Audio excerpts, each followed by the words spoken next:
Eu vou demonstrar para vocês o funcionamento do template 70, nessa versão do Byte GPT, onde temos algumas etapas definidas e também alguns campos que vêm com a instalação. Para que a gente possa compreender esses campos dentro da área de leads, eles estarão aqui. Veja que o campo prompt é onde se armazena o conteúdo, que realizará sempre o comando para o chat GPT ou o GPT customizado executar o processamento. O outro campo, o answer, é onde ficará a resposta gerada pelo GPT.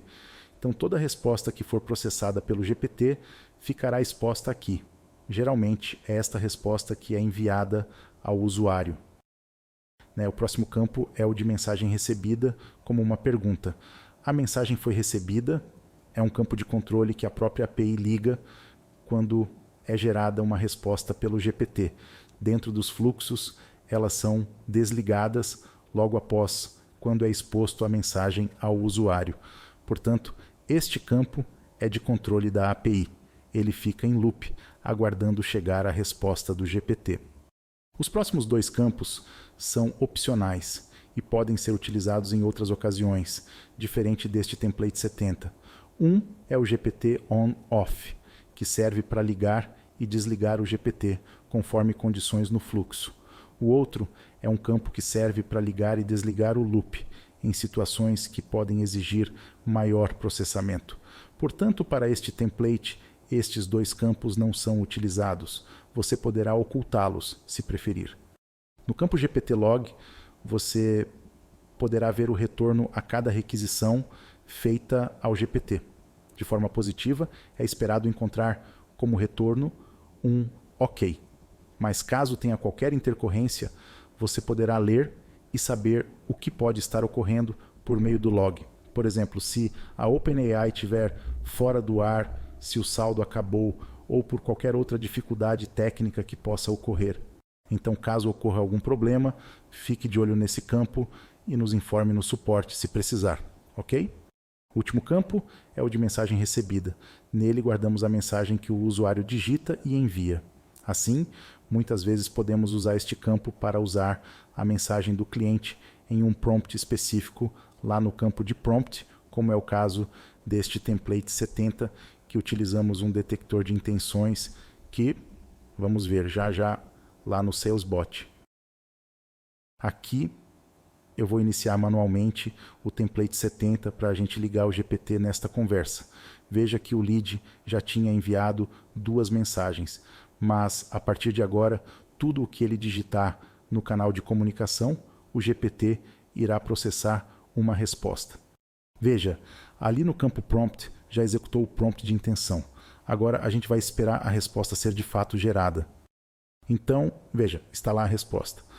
Você pode clicar aqui na aba do Byte GPT, que mostrará a resposta completa. Às vezes, a Como não exibe todo o espaço do campo e você então pode fazer isso para exibi-lo todo. Vamos entender agora como que funciona com outra pergunta na prática, porque se eu digitar onde fica a ByteBio, no canal onde estou conversando, o bot irá dar a resposta. Vamos ver. Então veja que a primeira coisa que o bot faz é analisar a intenção da mensagem do usuário e logo a classifica como geral. Em seguida, ele então vai gerar a resposta baseando-se nos conteúdos que ele possui na base de conhecimento do GPT e seguindo as instruções. Vamos supor agora que eu digite que gostaria de falar com um atendente, uma pessoa, sendo esta a minha intenção. Observe, portanto, que o robô vai executar o prompt de intenção e então vamos ver que na resposta, no campo de resposta, que a mensagem digitada será identificada por um hashtag atendente, que é uma das opções que nós discriminamos no template 70 do Byte GPT. Dessa forma, o bot é parado, pois há uma condição no SalesBot que, se conter o termo hashtag atendente, ele desvia para um fluxo, onde tem-se a ação de parar a automação. Então, um atendente humano poderá assumir a conversa, por exemplo. Então vamos dar uma olhada no SalesBot, onde neste primeiro campo sempre esvazia aquele recebeu resposta e ficamos então no próximo campo aguardando até o usuário digitar uma mensagem que será a mensagem recebida. Se for preciso, pode-se fazer uma pergunta antes, como por exemplo, como eu posso te ajudar? Ou ainda receber esta pergunta de um outro fluxo que desvia para este do byte GPT. Ou seja, você tem liberdade de usar e iniciar este fluxo, do modo que precisar e julgar melhor. Então, continuando, aqui fica aguardando em pausa até que o usuário digite uma mensagem. Quando ele digita alguma coisa, a gente guarda o que ele digitou, a mensagem do cliente, neste outro campo, o de mensagem recebida. E vamos então agora usar o prompt de intenção. Nele, nós deixamos um prompt que analisa o teor da mensagem recebida do usuário, verificando qual a intenção que ele digitou. Assim, nós informamos a mensagem do cliente no prompt e verificamos se ele quer falar com um atendente, por exemplo, ou se tem o interesse de uma reunião, se é uma saudação ou um aspecto geral qualquer. Tudo isso você pode colocar da maneira que desejar, de acordo com o seu negócio. No final eu coloco no prompt para ele responder, apenas com o símbolo de hashtag e a palavra. E então você pode colocar o que você quiser. Esse campo é totalmente personalizável e você adiciona as intenções que precisar, descrevendo-as. Agora, este prompt será executado no ChatGPT para trazer a resposta que iremos usar nas condições. Este campo de webhook possui a URL da API que irá se conectar ao ChatGPT. Em seguida, colocamos pausa de 1 segundo para iniciar um loop de espera do campo a mensagem foi recebida. Se a condição for satisfeita, segue o fluxo. Se ainda não chegou, aguardamos a resposta chegar do ChatGPT a cada segundo para então prosseguir. Vale lembrar também que quem faz a mudança desse campo para cheio é a nossa API. E em seguida, desligamos aqui no fluxo para receber a próxima mensagem, se precisar. Já que agora temos a resposta da intenção enviada pelo ChatGPT, nós iremos verificar então se há alguma condição para a resposta recebida. Aqui no template deixamos apenas o termo hashtag atendente como exemplo. Portanto, se a condição for satisfeita, o fluxo seguirá por este caminho e irá parar, lembrando que nós limpamos o campo do prompt também. E, claro, você poderá acrescentar outras opções condizentes com as opções que tenha declarado lá no seu campo do prompt de intenções, selecionando sempre o campo de lead, o GPT resposta. E aí pode-se colocar uma outra opção, como o contém hashtag reunião, por exemplo, já que ele está listado lá no prompt de intenções como uma das opções. Aí você poderá determinar uma ação ou alguma outra etapa para o seu fluxo, caso esta condição fosse satisfeita, bem como iniciar outro sales bot, mais específico a esta condição, por exemplo.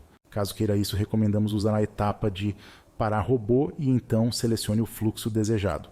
Mas neste meu exemplo, vamos seguir a demonstração apenas com a opção hashtag atendente. E se nenhuma das condições forem atendidas, segue-se por aqui. Então, nesta próxima etapa, vamos definir o campo de GPT Prompt com o conteúdo da mensagem recebida, que foi aquele campo que definimos lá no início, apenas com a mensagem recebida do cliente. Esta mensagem recebida do cliente será o prompt que será enviado ao assistente de GPT, que trará uma resposta ao cliente de forma customizada, neste campo onde está o URL do webhook, representando o assistant da OpenAI, diferentemente do ChatGPT anteriormente. Seguindo, a próxima etapa é um loop que verifica a cada 3 segundos se a resposta foi recebida, igual vimos lá no loop do ChatGPT anteriormente. Aqui deixamos 3 segundos, pois leva um pouquinho mais de tempo para processar a resposta. E fica se checando em loop, até a condição de campo cheio ser satisfeita. E por fim, a mensagem gerada por GPT é enviada ao cliente por meio do campo GPT resposta. Lembre-se de checar se o Tente enviar uma mensagem está ativado e veja quais canais deseja utilizar para enviar a mensagem ao cliente.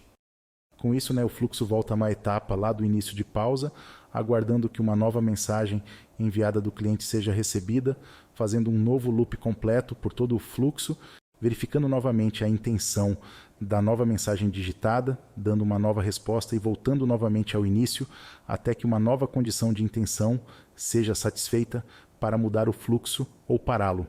Então, como deve imaginar, você pode alterar, melhorar, otimizar e adaptar este template de acordo com as suas necessidades.